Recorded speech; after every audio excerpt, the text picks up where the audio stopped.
ആ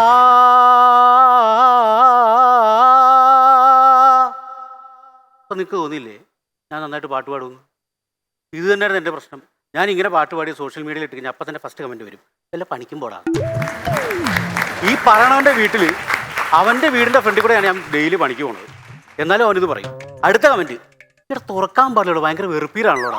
എന്നിട്ട് ഇവൻ തന്നെ ഇവൻ്റെ അമ്മൂമ്മയുടെ അടിയന്തരത്തിന് വരെ എന്നെ വിളിച്ച് പാട്ട് പാടിപ്പിക്കും. അന്ന് പാടിയ പാട്ട് ഞാൻ അന്ന് വൈകുന്നേരം സ്റ്റാറ്റസ് ആക്കി കഴിഞ്ഞാൽ അന്നേരം അവൻ പറയും, പിന്നേക്ക് ഏതാ ലെവലാതിയാണ് ഈ പരിപാടിക്ക് വിളിക്കുന്നത്. ഒരു പാട്ടുകാരനാവാൻ ശ്രമിക്കുമ്പോൾ എനിക്ക് തന്ന പ്രോത്സാഹനമാണ്.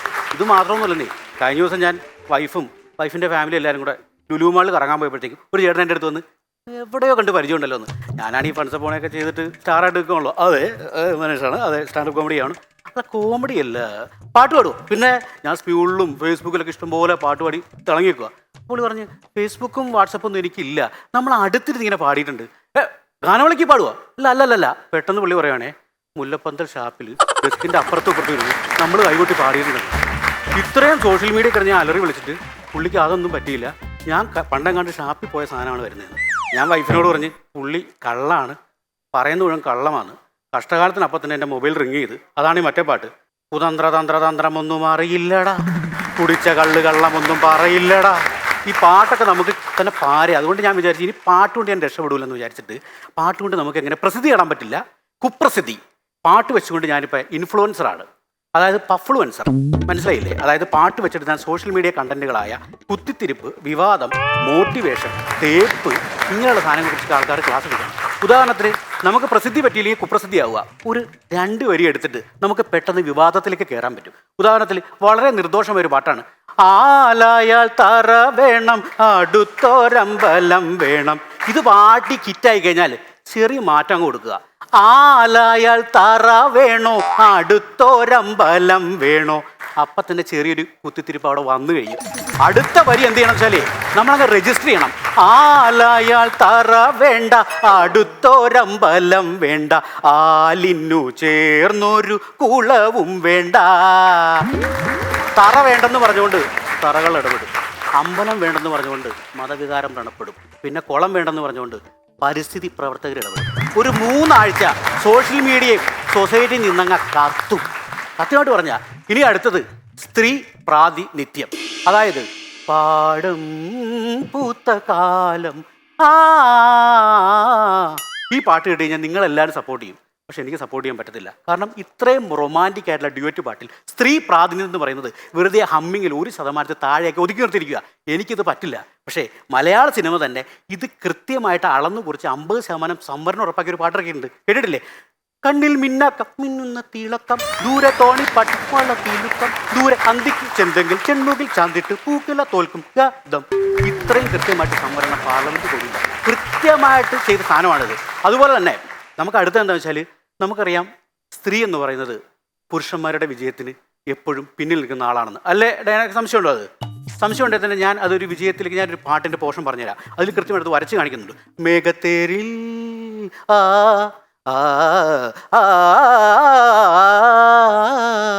ഇത്ര പാടുപെട്ട് എന്ത് ചെയ്യണം എന്നറിയാവുന്ന ആ പുരുഷനെ രക്ഷിച്ചത് അവിടെ കൂടിയുന്ന കുഞ്ചാക്കോവനടക്കമുള്ള പുരുഷന്മാരല്ല, ഒരു സ്ത്രീയാണ്. ഇതിൽ നമുക്ക് എന്ത് മനസ്സിലാക്കാം? ഒരു ബുദ്ധിമുട്ടുണ്ടാവുമ്പോൾ സ്ത്രീയാണ് നമ്മുടെ രക്ഷയ്ക്കെത്തിയത്. ഈ സാധനം കട്ട് ചെയ്ത് റീൽസാക്കി ഫേസ്ബുക്കിൽ ഇട്ടാണ്ടല്ല, ഫെമിനിസ്റ്റുകളുടെ അടക്കം ഇടിലമായിട്ട് ഞാൻ മേടിച്ചു കൂട്ടും. അടുത്തത് പ്രസൻറ്റേഷൻ സ്കില്ല്. നമ്മൾ എന്ത് കാര്യങ്ങളും നന്നായി പ്രസൻറ്റ് ചെയ്യുക എന്നുള്ളതാണ്. ഇത് കൂടുതലും വേണ്ടി വരുന്നത് ഭർത്താക്കന്മാർക്കാണ്. ഇനി ഞാൻ പറയാൻ പോകുന്നത് മിക്ക ഭർത്താക്കന്മാരും ഭാര്യമാരോട് ഇടയ്ക്കിടയ്ക്ക് ചെയ്യുന്നതാണ്. കൂടുതൽ ആലോചിച്ച് കാട് കയറൊന്നും വേണ്ട. ഈ സ്വർണം പണയം വെക്കാൻ നമ്മൾ ചോദിക്കത്തില്ലേ, സാധാരണ ചോദിക്കുന്നത് എടി വേറൊരു മാർഗ്ഗമില്ലാത്തതുകൊണ്ടാണ്, അടുത്ത മാസം എടുത്ത് തന്നേക്കാം, നമുക്ക് വേണമെങ്കിൽ ഇനി 1 പവൻ കൂടെ കൂട്ടി മേടിക്കാം. ഇങ്ങനെയൊന്നും പറഞ്ഞു കഴിഞ്ഞാൽ വൈഫ് തരത്തില്ല. അതിന് നമ്മൾ കാവ്യാത്മകമായിട്ട് പ്രസൻറ്റ് ചെയ്യണം, റൊമാൻറ്റിക്കായിട്ട് ചേർന്ന് നിന്നിട്ട്. ചന്ദ്രികക്കെന്തിന് വൈഡൂരം, കാട്ടാറിനെന്തിന് പാദസരം, എൻ കൺമണിക്കെന്തിനാഭരണം. താലിമാല വരെ അവൾ എടുത്തു തരും. 1 മാസം കഴിയുമ്പോഴത്തേക്ക് പണയം തിരിച്ചു വയ്ക്കുമ്പോൾ നമ്മൾ അടുത്ത പാട്ടിറക്കും. എള്ളോളം തരി പൊന്നന്തീന നെല്ലി തഞ്ചാവൂർ പട്ടന്തീന. പക്ഷേ ഈ പരിപാടി ഞാൻ എൻ്റെ വീട്ടിലിറക്കിയപ്പോൾ എൻ്റെ വൈഫ് എന്നോട് പറയാ, കരിങ്കാളിയാണേ കൊടുങ്കല്ലൂർ വാഴണ പെണ്ണാണ്. കൊടുവാളെടുത്ത് അവൾ വാളെടുക്കുന്നതിന് മുമ്പ് തന്നെ ഞാൻ എന്ത് ചെയ്ത് പണയെടുത്ത് അവൾക്ക് കൊടുത്തു. വേറൊന്നും വിചാരിക്കരുത്, ഇത് നമ്മുടെ ഗ്രൂമർക്കുള്ളതാണ്. കാരണം ഗ്രൂമർ എന്നോട് പറഞ്ഞ് ഈ സ്ക്രിപ്റ്റിലുള്ളത് മാത്രം പറയാതെ പെട്ടെന്ന് എന്തെങ്കിലും കയ്യിൽ നിന്നിട്ട് പറയണോ, വേറെ ഒന്നും വിചാരിക്കുക. അടുത്തത് മോട്ടിവേഷൻ. ഈ മോട്ടിവേഷൻ എന്ന് പറഞ്ഞാൽ എല്ലാവർക്കും ആവശ്യമുള്ളതാണ്. നിങ്ങളെ ആരെങ്കിലും യൂസ്ലെസ് എന്ന് പറഞ്ഞിട്ടുണ്ടെങ്കിൽ അവരോട് പോയി പണി നോക്കാൻ പറയാം. കാരണം ഈ ഭൂമിയിൽ യൂസ്ലെസ് ആയിട്ട് ഒരു സാധനം പോലും ഇല്ല. ഞാൻ എക്സാമ്പിൾസ് അതും കേൾപ്പിച്ചു തരാം. കൊന്നരി കൊന്നരി കോനാരി എന്തെങ്കിലും തോന്നിയോ? കത്തിനക്കിടി നാച്ചീരെ ഇപ്പം എന്തെങ്കിലും തോന്നിയിട്ടുണ്ടോ? തോന്നണ്ടാവില്ല.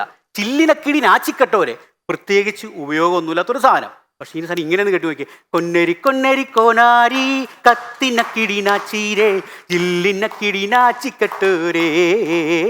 ഇതിൻ്റെ കൂടെ ലാലേട്ടൻ്റെ ഡാൻസും കൂടെ ആയപ്പോഴത്തേക്കും സാധനം വേറെ ലെവലായി. ഇതിൽ നിന്ന് നമുക്ക് എന്ത് മനസ്സിലാക്കാം?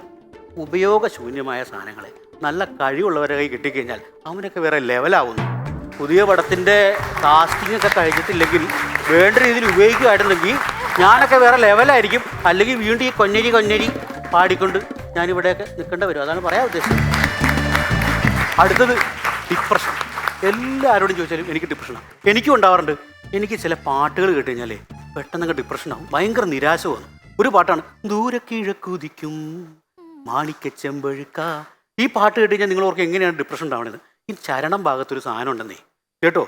തെക്കത്തോടിക്കരികിൽ കാലൊച്ച തിരിച്ചെറിഞ്ഞു തുളുനാടൻ പൂമ്പട്ട് വിരിച്ചു വെച്ചു നിന്നെ കെട്ടിപ്പിടിച്ചു ഞാൻ ചെന്തളിർ ചുണ്ടത്തു മുത്തം തരും.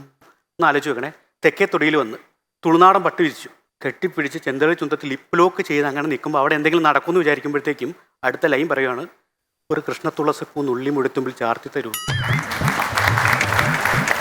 ഈ സമയത്ത് തുളസി പറിക്കാൻ പോലും അവിടെ വല്ല ഗണപതി ഹോമമാണ് നടക്കാൻ പോകുന്നത്. നമുക്ക് എന്ത് ഡിപ്രഷനായിരുന്നു. അല്ലേലും ഈ കവികൾക്ക് പൊതുവെ മനസാക്ഷി എന്ന് പറഞ്ഞ സാധനമില്ല. നമ്മുടെ ലെജൻഡറി റൈറ്ററാണ് വയലാർ. എനിക്ക് വയലാറുമായിട്ട് അഭിപ്രായ വ്യത്യാസം ഉണ്ടെന്നേ. കാരണം മലയാളത്തിൽ ആദ്യമായിട്ട് തേപ്പ് പ്രൊമോട്ട് ചെയ്തത് ഈ വയലാറാണ്. കേട്ടിട്ടില്ലേ? ഞാൻ ഉദാഹരണ സഹിതം പറയാം. നാടാകെ തെളിനീര് നൽകേണം നാടോടിപ്പാട്ടുകൾ പാടേണം കടലിൽ നീ ചെല്ലണം കാമുകനെ കാണണം. ഈ കടലിൽ ചെന്ന് കാമുനെ കാണുമ്പോൾ നമ്മളെന്താ വിചാരിക്കണേ? ഐസ്ക്രീം കളിച്ച് അടിപൊളിയാക്കുന്നു. അടുത്ത ലൈനാണ്, കല്യാണം അറിയിക്കണം നിന്റെ കല്യാണം അറിയിക്കണം. സ്വന്തം കാമുകനോട് കല്യാണം അറിയിക്കാൻ പറഞ്ഞാൽ എന്ത് കവി എന്താ ഉദ്ദേശിക്കുന്നത്? ഇത് തന്നെയാണ് കുഴപ്പം. പക്ഷെ കവികൾക്ക് പ്രത്യേകിച്ച് എപ്പോഴും ഒരു പ്രിവിലേജ് ഉണ്ടല്ലോ. കാരണം എന്ത് പറഞ്ഞാൽ ഇപ്പം നമ്മൾ പറഞ്ഞാൽ ചിലപ്പോൾ തെറിയാവും, പക്ഷെ ഇവർ ഉപയോഗിക്കുന്നത് വേറെ ലെവലാ. ഉദാഹരണത്തിന് നാറി, ആരും വിളിയേക്കേണ്ട, ആരും വിളിച്ചതല്ല. നമ്മൾ പൊതുവെ അതിശയിക്കാൻ വേണ്ടിയിട്ടാണ് ഈ നാറി എന്ന് ഉപയോഗിക്കുന്നത്. നമ്മൾ പറഞ്ഞാൽ അങ്ങനെയാണ്. പക്ഷെ കവികൾ തീർത്ത് ഉപയോഗിക്കും വേറെ ലെവലാവും. കേട്ടിട്ടില്ലേ? കന്നി നീലാവത്ത് കസ്തൂരി പെയ്യുന്ന കൈതേ കൈതേ കൈനാറി. ഇതിൽ നമുക്ക് എന്ത് മനസ്സിലാക്കാം? ഏത് നാറിയെ അല്ല വേണ്ട, കഴിവുള്ളവരെ കിട്ടിക്കഴിഞ്ഞാൽ നാറി വരെ വേറെ ലെവലിലാവും. ഇപ്പം പൊതുവെ നല്ല പാട്ടുകളൊക്കെ എടുത്ത് ഇങ്ങനെ ചെയ്യുമ്പോഴത്തേക്കും നിങ്ങളിൽ പലർക്കും ഇനി സോഷ്യൽ മീഡിയ വരുമ്പോൾ കേൾക്കുന്ന പലർക്കും എൻ്റെ തന്തയ്ക്ക് വിളിക്കാനുള്ള ഒരു മനോവികാരം ഉണ്ടാവും. സംസ്കാര സമ്പന്നരായ നിങ്ങൾക്ക് നേരിട്ട് വിളിക്കാൻ ബുദ്ധിമുട്ടുണ്ടെങ്കിൽ നമുക്കത് വയലാറിൻ്റെ വരികളെടുത്ത് വിളിപ്പിക്കാം. എന്നാ പിടിച്ചോ. തന്തന തന്തന തന്താ തന്തന തന്തന തന്താ തന്തന തന്തന തന്താ. ഇതൊക്കെ ഞാൻ പാടുന്ന പാട്ടുകളാണ്. ഇനി പരിപാടിയൊക്കെ കഴിഞ്ഞ് ഞാൻ നാട്ടിൽ കൂടെ നടക്കുമ്പോഴത്തേക്കും നാട്ടുകാർ എന്നെ നോക്കി പാടുന്നൊരു പാട്ടുണ്ട്. നാരി നാരി നാരി മുന്നേ നാരി നാരി നാരി നാരി നാരി നാരി മുന്നേ നാരി. നാറ്റിക്കരുത്. Manesh Mani signing of.